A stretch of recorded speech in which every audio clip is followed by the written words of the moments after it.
Mateus 22, de 23 a 33. Diz assim a santa, infalível e inerrante palavra do Senhor. Naquele dia, aproximaram-se dele alguns saduceus que dizem não haver ressurreição e lhe perguntaram: Mestre, Moisés disse, se alguém morrer não tendo filhos, seu irmão casará com a viúva e suscitará descendência ao falecido. Ora, havia entre nós 7 irmãos. O primeiro, tendo casado, morreu e não tendo descendência, deixou sua mulher e seu irmão. O mesmo sucedeu com o segundo, com o terceiro, até ao 7º. Depois de todos eles, morreu também a mulher. Portanto, na ressurreição, de qual dos 7 será ela esposa? Porque todos a desposaram. Respondeu-lhe Jesus: Errais, não conhecendo as Escrituras, nem o poder de Deus.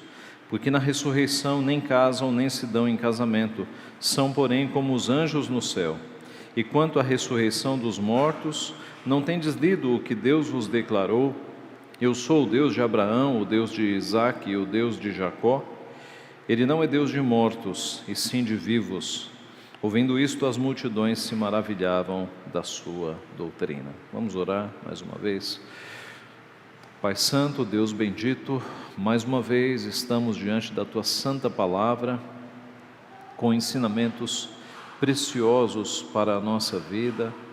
Pedimos, Pai, que o Senhor nos abençoe, pedimos que abra nossa mente, o nosso coração, para que possamos receber o ensino que vem do Senhor, para que possamos, Pai, ser edificados pelo Senhor. Abençoa-nos, Pai, para que ouçamos a Tua voz, que não seja a voz de um homem pecador, mas que seja o Teu Santo Espírito iluminando as mentes e o Senhor falando a cada um de nós do Teu povo. Abençoa-nos assim, é o que nós pedimos humildemente e em nome de Jesus. Amém. Irmãos, 3 décadas atrás, a situação da igreja evangélica no Brasil era de muitas igrejas buscando poder, especialmente o chamado poder pentecostal, mas uma parcela pequena do mundo evangélico buscando conhecimento bíblico. Com a chegada da internet em 1988, a situação começou a mudar. Assim como na época da Reforma Protestante, quando foi criada a imprensa, e vocês se lembram, até então todas as cópias eram manuscritas, mas agora com a invenção da imprensa, os tipos móveis, os caracteres, as letras começaram a servir para que livros fossem impressos rapidamente, cópias de livros, e a mensagem da Reforma Protestante, a mensagem da Palavra de Deus libertadora, ela se espalhou rapidamente pela Europa. Então, assim como no advento da imprensa, criada por Gutenberg, no final da Idade Média, a mensagem de Deus se espalhou, aqui, há pouco mais de 3 décadas atrás, com a chegada da internet, a mensagem das doutrinas da graça, de um Deus que é soberano na salvação, começou a se espalhar no meio evangélico. Porque até então, o acesso dos evangélicos às doutrinas da graça era muito pequeno. E em muitas igrejas, os pastores proibiam os membros de visitarem outras igrejas. E se chegava alguma literatura lá, parava no pastor. Mas com o advento da internet, os computadores e os celulares de muitos evangélicos passaram a receber mensagens bíblicas, exposições da palavra, estudos sobre as doutrinas da graça. E o que ocorreu foi que centenas, milhares de crentes pentecostais e neopentecostais passaram a se interessar pelo estudo das Escrituras. E eu sei que essa é a história de muitos de vocês que estão aqui, que vieram do pentecostalismo e do neopentecostalismo, porque tiveram acesso aos estudos e aos ensinos das doutrinas da graça, as explicações da palavra de Deus, um aprofundamento no estudo da palavra, e perceberam a libertação que há nas doutrinas da graça. Então, graças a Deus, hoje nós temos milhares de crentes comprometidos com um estudo mais sério, mais aprofundado das Escrituras. Todavia, a meu ver, nós temos hoje um outro problema. Não são poucos, de fato, os que vieram para a doutrina reformada em busca de conhecimento, mas muitos destes passaram a menosprezar o poder. De que poder eu estou falando? De uma comunhão verdadeira com Deus, de uma vida de oração, de uma vida de estudo da palavra. Muitos vieram tão ávidos por conhecimento e ficaram apenas num conhecimento estéril, intelectual, que não desce para o coração, que não desce para as mãos, e se tornaram teóricos, reformados, calvinistas, presbiterianos, mas apenas teórico, com muito conhecimento, mas pouca ação e pouca comunhão, pouca busca de poder, o verdadeiro poder, o poder que vem de uma comunhão próxima, de uma comunhão profunda com o nosso Deus. Alguns passam o tempo inteiro em debates na internet, mas não tem mais vida devocional diária.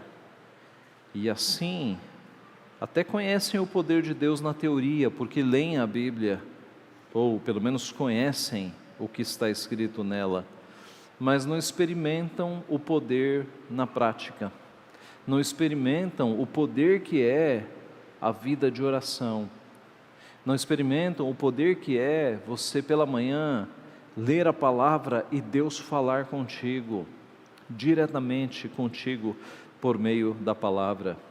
Não tem experiências de orações respondidas, não tem experiência do que nós chamamos, do que a Bíblia chama, Cristo chama, de paz que excede a todo entendimento. De você estar no meio de lutas e batalhas tão grandes com paz no coração. Não tem experiência de alegria indizível. A Bíblia fala de uma alegria que ela não pode ser dita, indizível, não pode ser expressa com palavras, uma alegria que nos enche. Então, muitos têm seguido uma vida meramente intelectual, sem vida de oração, sem prazer de ler as Escrituras, sem guardar o dia do Senhor, sem se alegrar no dia do Senhor, sem trabalhar na igreja, muito conhecimento e pouca ou nenhuma prática. E a questão nesta manhã, que esse texto nos enseja, é: o que nós, discípulos de Cristo, precisamos ser? O que nós precisamos saber? As palavras de Jesus no texto de hoje são muito oportunas para responder estas questões. Em primeiro lugar, nós precisamos, como discípulos de Cristo, conhecer as Escrituras. Precisamos conhecer as Escrituras. O texto começa narrando que naquele dia aproximaram-se alguns saduceus que dizem não haver ressurreição. Quem eram os saduceus? Os saduceus eram seguidores de um judeu chamado Zadok, literalmente Zadoqueus, mas aportuguesados saduceus. Um judeu que começou a criar algumas heresias. Os saduceus eram então uma seita dentro do judaísmo, mas com crenças muito diferentes, por exemplo, dos fariseus. Já Jesus aqui nesse texto já nos diz que estes saduceus, estamos aqui no verso 23, que dizem não haver ressurreição. Então os saduceus não criam em ressurreição. Na verdade, fazendo uma comparação entre fariseus e saduceus, ficará mais claro. Os fariseus, que eram outra seita radical dentro do judaísmo, criam em todos os livros do Antigo Testamento, os fariseus. Os saduceus só criam em 5 livros, o Pentateuco. Eles só criam no Pentateuco. Os fariseus criam na ressurreição dos mortos e na vida eterna. Os saduceus não. Os saduceus, para eles, a vida acabava aqui. Para eles, morreu, acabou tudo. Os fariseus criam em anjos e no fato de que nós temos um espírito, que depois ele continua depois da morte física. Os saduceus não. Os saduceus nem criam em anjos e nem criam de que nós somos seres espirituais. Para os saduceus, nós somos apenas matéria. Morreu a matéria, acabou tudo. Observe como os saduceus parecem-se com muitos não crentes dos nossos dias, não é? Que acham que essa vida é tudo. Morreu, acabou. Os saduceus eram assim, já na época de Cristo. E algumas vezes saduceus e fariseus tão diferentes se uniam para atacar Jesus, para atacar um inimigo em comum. Algumas vezes eles fizeram isso. Aqui eles estão sozinhos. E aqui eles são esses homens descrentes que estão diante do Messias com perguntas nada sinceras. Eles vão tentar ridicularizar a doutrina da ressurreição, porque eles não acreditam em ressurreição. Então, eles não chegam com o coração sincero diante de Jesus, querendo responder uma dúvida deles. Eles chegam para ridicularizar Jesus, que pregava a ressurreição. Então, nós temos isso no verso 24. Lhe perguntaram: mestre, Moisés disse, se alguém morrer, não tendo filhos, seu irmão casará com a viúva e suscitará descendência ao falecido. Veja como eles são falsos. Eles se aproximam chamando Jesus de mestre.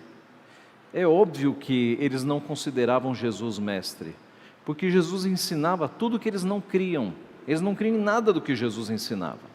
Mas eles chegam na falsidade, chamando Jesus de mestre. E aí Jesus já sabe que o que virá será provocação, será armadilha, será engano. Moisés disse, é a pergunta deles, se alguém morrer não tendo filhos, seu irmão casará com a viúva e suscitará descendência ao falecido. De fato, essa lei está no Pentateuco, que eram os únicos livros que eles criam. E no Pentateuco, esta lei é chamada a lei do levirato. Levirato vem de levir, que é cunhado, tá? Levir, cunhado. Em Deuteronômio 25, de 5 a 10, nós temos esta lei. Diz assim: se irmãos morarem juntos e um deles morrer sem filhos, então a mulher do que morreu não se casará com outro estranho, fora da família. Seu cunhado a tomará e a receberá por mulher, e exercerá para com ela a obrigação de cunhado. O primogênito que ela lhe der será sucessor do nome do irmão falecido, para que o nome deste não se apague em Israel. Porém, se o homem não quiser tomar sua cunhada, subirá esta à porta aos anciãos e dirá: meu cunhado recusa suscitar a seu irmão nome em Israel. Não quer exercer para comigo a obrigação de cunhado. Então os anciãos da sua cidade devem chamá-lo e falar-lhe. E se ele persistir e disser, não quero tomá-la, então a sua cunhada se chegará a ele na presença dos anciãos, lhe descalçará a sandália do pé dele, e lhe cuspirá no rosto, e protestará e dirá: assim se fará o homem que não quer edificar a casa de seu irmão, e o nome de sua casa se chamará em Israel a casa do descalçado. O que era uma desonra, alguém ser chamado então a casa daquele que não tem uma sandália, porque se recusou a cumprir a lei de Deus. Então, em poucas palavras, quando um homem morria sem filhos, para que ele não tivesse a não descendência, o seu irmão casava-se com a viúva para suscitar descendência no nome do irmão que havia morrido. É com base nesta lei que os saduceus vão criar uma historinha para ridicularizar a doutrina da ressurreição. Eis a história que eles constroem. Ora, havia entre nós 7 irmãos, o primeiro tendo casado morreu e não tendo descendência deixou sua mulher a seu irmão. O mesmo sucedeu com o segundo, com o terceiro, até ao 7º. Depois de todos eles, morreu também a mulher. Portanto, Na ressurreição, de qual dos 7 será ela esposa? Porque todos a desposaram. Isto é, uma mulher teve 7 maridos, ela morreu, e agora, na ressurreição, no céu, ela ficará com qual dos maridos? Observe que esta é uma pergunta que ela é apropriada para os nossos dias também. Se uma irmã viúva casar-se de novo, ou se um irmão viúvo casar-se de novo, no céu, ele vai ficar com qual das 2 esposas, ou a irmã ficará com qual dos 2 maridos? É uma pergunta com aplicação para os nossos dias. A resposta de Jesus, conhecendo a maldade dos saduceus, vai no pecado. Respondeu-lhe Jesus: errais, não conhecendo as Escrituras, nem o poder de Deus. O erro dos saduceus era duplo. Eles não conheciam as Escrituras e eles não conheciam, por consequência, o poder de Deus. Vamos focar no primeiro erro: não conhecer as Escrituras. Inicialmente, os saduceus não conheciam mesmo, porque dos 39 livros do Antigo Testamento, eles só criam em 5 livros. Então, eles criam numa pequena fração das Escrituras. Já começa por aqui. O conhecimento deles era bastante reduzido. Mas, em segundo lugar, Jesus diz: porque na ressurreição nem casam, nem se dão em casamento, porém são como os anjos dos céus. Ora, se eles conhecessem as Escrituras, eles saberiam que em nenhum lugar do Antigo Testamento, nos textos que falam sobre ressurreição, e eu vou mostrar que há muitos textos que falam sobre a ressurreição já no Antigo Testamento, em nenhum destes textos você tem a mínima pista de que haverá casamento nos céus. Então, isso é uma ideia totalmente estranha às Escrituras. Se eles conhecessem, além do Pentateuco, as Escrituras inteiras, nunca eles viriam com essa ideia de que no céu haverá casamento, de que pessoas estarão casadas no céu. Veja alguns textos sobre ressurreição no Antigo Testamento. Jó, por exemplo, Jó 19, do 25 ao 27, diz assim: porque eu sei que o meu Redentor vive e por fim se levantará sobre a terra. Depois, revestido este meu corpo da minha pele, em minha carne verei a Deus. Vê-lo-ei por mim mesmo, os meus olhos o verão e não outros.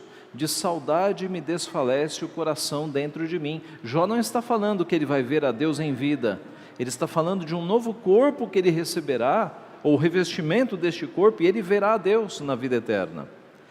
Salmo 16, que nós demos aqui no culto: pois não deixarás a minha alma na morte, nem permitirás que o teu santo veja corrupção. Texto que é aplicado a Jesus Cristo, pois é um salmo messiânico, mas aplicado a nós também, porque a ressurreição que Cristo inaugurou é a nossa ressurreição. Salmo 17,15: eu, porém, na justiça contemplarei a tua face, quando acordar eu me satisfarei com a tua semelhança. O acordar aqui não é acordar do sono, mas é levantar da morte. O Salmo 23, tão conhecido nosso, no final dele: bondade e misericórdia certamente me seguirão todos os dias da minha vida, e habitarei na casa do Senhor para todo sempre. Do que estamos falando aqui, senão uma habitação eterna depois da morte. O Salmo 49,15: mas Deus remirá a minha alma do poder da morte, pois Ele me tomará para si. O Salmo 73, alguns versículos: até que entrei no santuário de Deus e atinei com o fim deles. Tu certamente os pões em lugares escorregadios e os fazes cair na destruição, como ficam de súbito assolados, totalmente aniquilados de terror. Deus proporcionou a Asaf a visão do inferno, vida depois da morte. E quanto a ele, do verso 24 em diante: tu me guias com o teu conselho e depois me recebes na glória. Quem mais tenho eu no céu? Não há outro em quem eu me compraza na terra. Ainda que a minha carne e meu coração desfaleçam, Deus é a fortaleza do meu coração e a minha herança para sempre. Isaías 26:19, os vossos mortos e também o meu cadáver viverão e ressuscitarão. Despertai e exultai, os que habitais no pó, porque o teu orvalho, ó Deus, será como orvalho de vida, e a terra dará à luz os seus mortos. E Daniel 12:2, muitos dos que dormem no pó da terra ressuscitarão, uns para a vida eterna e outros para a vergonha e horror eterno. É claro que a doutrina vai ser mais desenvolvida considerando que a revelação de Deus é progressiva, ele vai aumentando o conhecimento até fechar a Bíblia. A ressurreição é melhor definida no Novo Testamento, não há dúvida. Você tem 1 Coríntios 15, que dá detalhes, inclusive, do nosso corpo sendo semeado como terra, ressuscitando em glória, diferenças. 1 Coríntios 15 é o texto que deixa mais clara a doutrina da ressurreição. Mas ela não é uma doutrina desconhecida no Antigo Testamento, como nós acabamos de ver. Então, se os saduceus tivessem um mínimo conhecimento da Bíblia, eles perceberiam que a pergunta deles, a historinha que eles criaram, era de fato absurda. Mas observe que mesmo dentro do limitado conhecimento dele, que era só do Pentateuco, Jesus vai pegá-los. Porque Jesus vai citar um versículo do Pentateuco, que se eles conhecessem o Pentateuco, eles não viriam com esse tipo de pergunta. Jesus vai citar Êxodo 3, verso 6. Êxodo 3, 6 diz assim, disse mais, eu sou o Deus de teu pai, o Deus de Abraão, o Deus de Isaque e o Deus de Jacó. Moisés escondeu o rosto porque temeu olhar para Deus. No nosso texto, verso 31, e quanto à ressurreição dos mortos, não tendes lido o que Deus vos declarou? Vocês saduceus, que conhecem o Pentateuco, vocês não leram Êxodo? Vocês dizem conhecer o Pentateuco e vocês não leram Êxodo? Eu sou o Deus de Abraão, o Deus de Isaque e o Deus de Jacó. Ele não é Deus de mortos, e sim de vivos. Vamos para Êxodo 3. Por que Jesus está citando Êxodo 3, 6? Justamente para provar a doutrina da ressurreição. Qual é a lógica de Jesus aqui? Ora, quando Deus falou estas palavras a Moisés, Deus disse a Moisés, eu sou o Deus de teu pai, o Deus de Abraão, o Deus de Isaque e o Deus de Jacó. Quando Deus disse essas palavras para Moisés, Abraão, Isaque e Jacó já haviam morrido há muito tempo.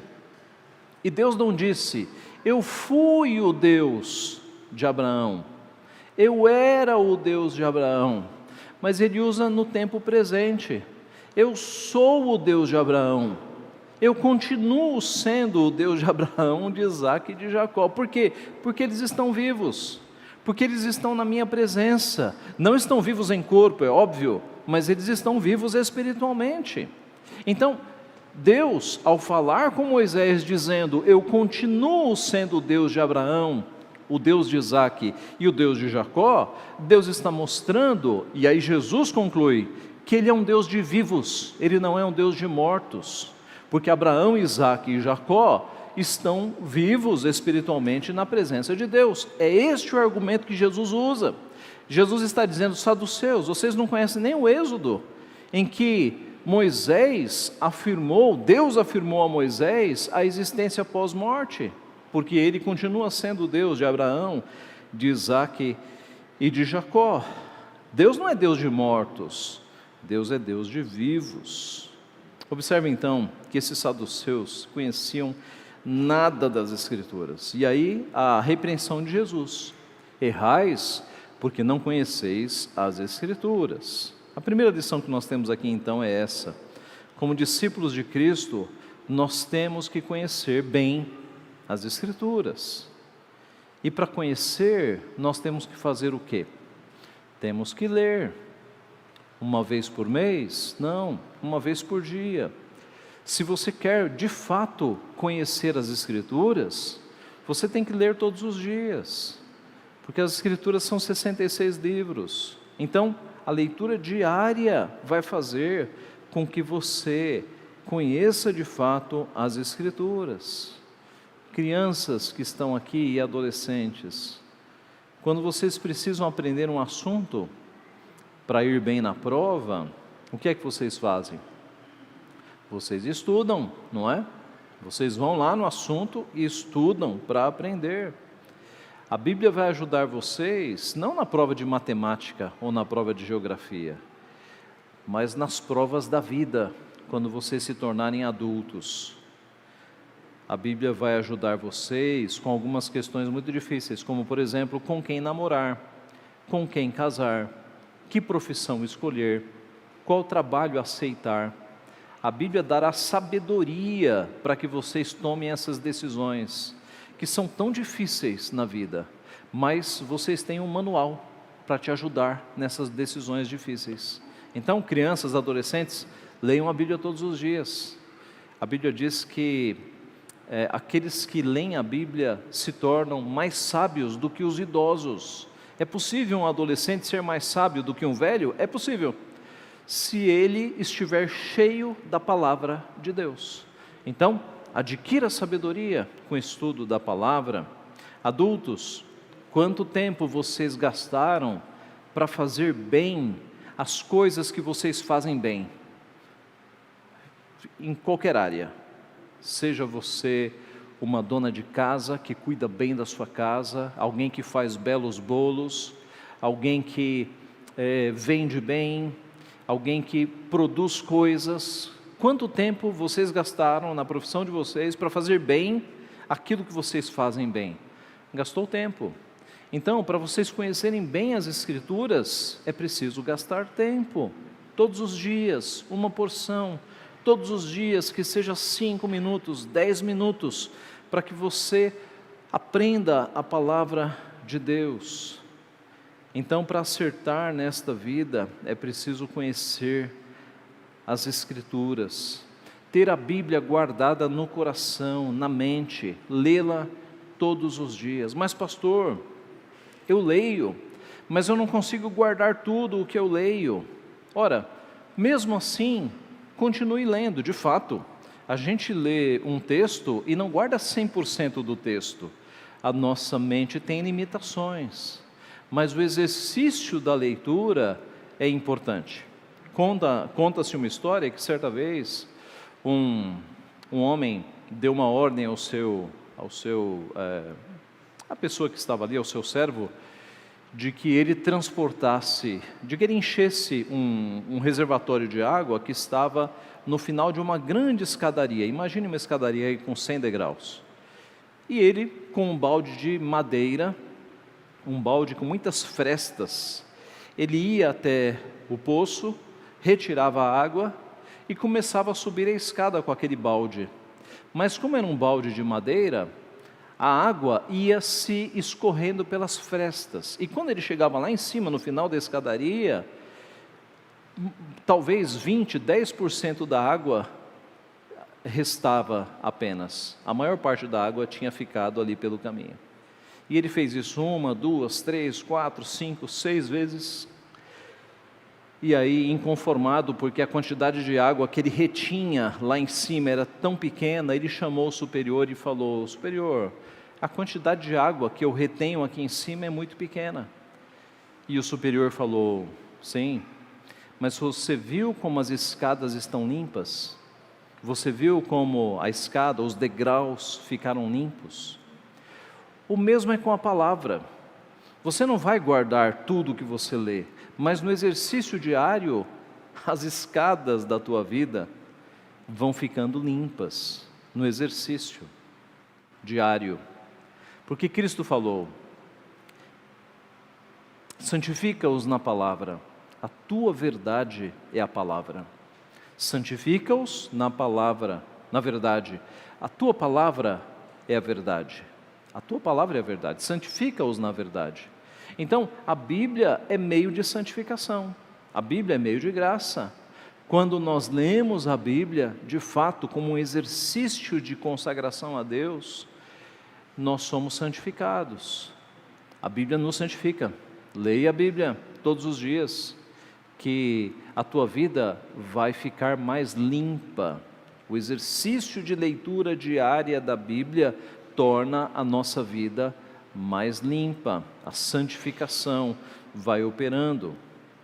Então, A leitura da Bíblia, irmãos, é muito importante para o discípulo de Cristo. Ela nos instrui, nós precisamos ter a palavra de Deus no nosso coração, na nossa mente. Esta é a primeira lição. Como discípulos de Cristo, temos que conhecer bem as Escrituras. E a segunda lição do texto é que nós precisamos conhecer o poder de Deus. Então Cristo disse: errais não conhecendo as Escrituras e nem o poder de Deus. E as lições para nós são justamente essas. Como discípulos de Cristo, nós não podemos receber a repreensão que os saduceus receberam. Como discípulos de Cristo, nós precisamos conhecer as Escrituras e conhecer o poder de Deus. A consequência deles não conhecerem as Escrituras era, consequentemente, não conhecer o poder de Deus. Ora, eles não criam na ressurreição, eles não criam em anjos, eles não criam que Abraão, Isaque e Jacó estavam vivos. Para eles tinha acabado tudo. Ora, se eles não criam no poder da ressurreição, se eles não criam no poder do mundo espiritual, se eles não criam no poder de Deus trazendo mortos à vida, eles não tinham a mínima ideia do que era o poder de Deus. Eram descrentes, na verdade, esses saduceus. Não tinham a mínima ideia do que era o poder de Deus. Você sabe qual é a diferença entre um crente e um descrente? Não é conhecimento, não é conhecimento. Porque a Bíblia diz, Tiago 2,19, que até os demônios creem e tremem. Então, conhecimento até os demônios têm. A diferença é amor e obediência. Os demônios não amam a Deus, odeiam, e muito menos o obedecem. Agostinho, ele certa vez escreveu que o homem é avaliado por Deus não pelo que sabe, mas pelo que ama. Este é o ponto de avaliação. Não é o que você sabe, é o que você ama, onde está o teu coração. Este é o ponto. Saber, irmãos, até um ateu conhece doutrinas bíblicas. Tem os ateus famosos aqui no Brasil, que eles conhecem Bíblia para valer, mas nunca desceu da mente para o coração, nunca, sempre ficou só aqui na teoria. O coração continua endurecido, petrificado. Os demônios são assim. Os demônios conhecem a Deus, tremem de medo de Deus, mas não amam a Deus. A verdade nunca os alcançou. Conhecimento separado de amor e obediência é inútil, é nada.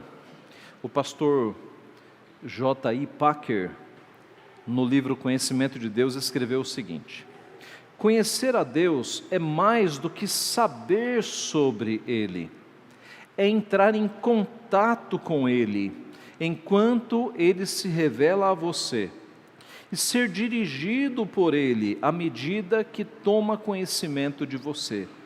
Se o fator decisivo fosse o conhecimento da doutrina, naturalmente os maiores estudiosos do mundo conheceriam a Deus melhor do que os outros, mas não é isso que acontece. Você pode guardar na mente a doutrina correta, sem jamais provar no seu coração as realidades a que se refere. E um simples leitor da Bíblia e ouvinte de sermões, que esteja cheio do Espírito Santo, desenvolverá um relacionamento mais profundo com seu Deus e Salvador, do que os homens mais instruídos, que se contentem apenas em estar teologicamente corretos. Então observe, conhecimento na Bíblia é relacionamento. Conhecer na Bíblia é algo profundo. Conhecer a Deus não é saber fatos acerca de Deus, mas é relacionar-se com Deus, com vida de oração. Nós falamos e Ele nos responde pela palavra, Ele nos orienta pela palavra. Então é isso que um discípulo de Cristo precisa ter todos os dias, este relacionamento com Deus. E é aqui que entra o poder. Você só pode experimentar o poder de Deus se você tiver este tipo de relacionamento próximo com Ele. Se você falar com Ele todos os dias, se Ele falar contigo todos os dias, se você temê-lo, se você amá-lo e se você obedecê-lo. De novo, eu não estou falando aqui de poder pentecostal, de buscar visões, línguas, nada disso, não é isso. Estou falando do genuíno poder que sempre tiveram os discípulos de Cristo, de ter comunhão com Deus, de falar com Deus e serem ouvidos com Deus, e Deus falar com eles por meio da sua palavra. Eu estou falando aqui de regeneração, de um coração transformado, de vida transformada, de santificação, de paz que excede a todo entendimento. No meio das angústias, Deus te dá uma paz inexplicável, de firmeza de fé nos dias mais difíceis, de alegria indizível, de esperança constante, de certeza da salvação. Isso é poder na vida dos cristãos, meus irmãos. E nós só vamos conhecer o poder de Deus se nós nos aproximarmos a Ele da forma como Ele nos manda. Comunhão com Ele todos os dias, orai sem cessar, ouvindo a sua voz pela sua palavra. Eu estou falando de poder, por exemplo, frutificando na tua vida. Como? O fruto do Espírito. Evidências claras e gigantescas de mais amor, mais alegria, paz, longanimidade, benignidade, bondade, fidelidade, mansidão, domínio próprio. Evidências de que Deus está operando em você. Evidências de que há um fruto do Espírito frutificando na tua vida. Isso é poder. É Deus agindo na tua vida. Tire essa ideia de que poder é ver anjos, visões, revelar. Nada disso, irmãos. Isso é fabricado. Poder genuíno é aquele que a pessoa não atua, a pessoa não representa na frente de um auditório. Poder genuíno é aquele que acontece na tua vida quando ninguém está olhando. Deus agindo, transformando, mudando a tua vida. Comunhão com Deus. Infelizmente há muitos crentes com a doutrina correta, mas se parecem saduceus, não conhecem o poder de Deus, infelizmente. Nunca tiveram experiência de orações respondidas porque não oram todos os dias. Nunca experimentaram alegria indizível porque, por exemplo, nunca evangelizaram uma pessoa, nunca conduziram alguém a Jesus Cristo. Quer ter uma alegria indizível? Evangelize. E se Deus te abençoar, conduza uma pessoa a Jesus Cristo. Aí você vai saber o que é alegria indizível. Nunca experimentaram a paz que excede a todo entendimento, porque são crentes de domingo, não praticam, não têm relacionamento com Deus durante a semana. Então errais, não conhecendo as Escrituras e nem o poder de Deus. O texto fecha.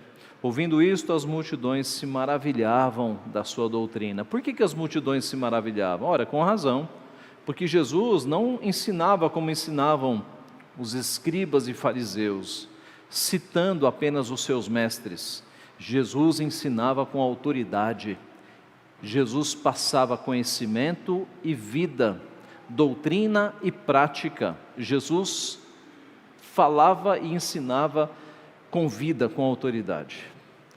Então, concluindo, graças a Deus, a Igreja Evangélica Brasileira progrediu muito nas últimas 3 décadas.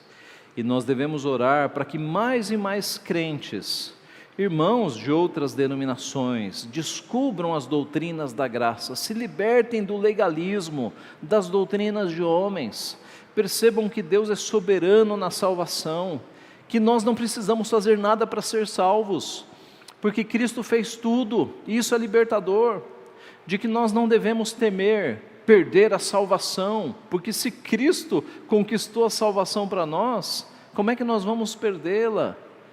Então, nós devemos orar para que mais e mais irmãos descubram a liberdade que há em Cristo, as doutrinas da graça. Mas nós devemos analisar a nossa vida, para vermos se nós não viramos saduceus, pessoas com conhecimento estéril das Escrituras, ou pessoas que não conhecem o poder de Deus na prática. Se nesta manhã você está desconfiado, que não conhece o poder de Deus, eu gostaria de te convidar a levar sério a vida cristã, levar a sério a vida cristã. para que você seja de fato alguém que percebe o poder de Deus na tua vida. Então busque a Deus todos os dias. Leia a palavra de Deus todos os dias, de preferência de manhã. Ore, peça a Deus que haja na tua vida, respondendo às orações, santificando a tua vida. E você vai começar a experimentar Deus agindo na tua vida. Você vai começar a perceber o poder de Deus agindo em você. Que Deus então nos abençoe assim. Amém.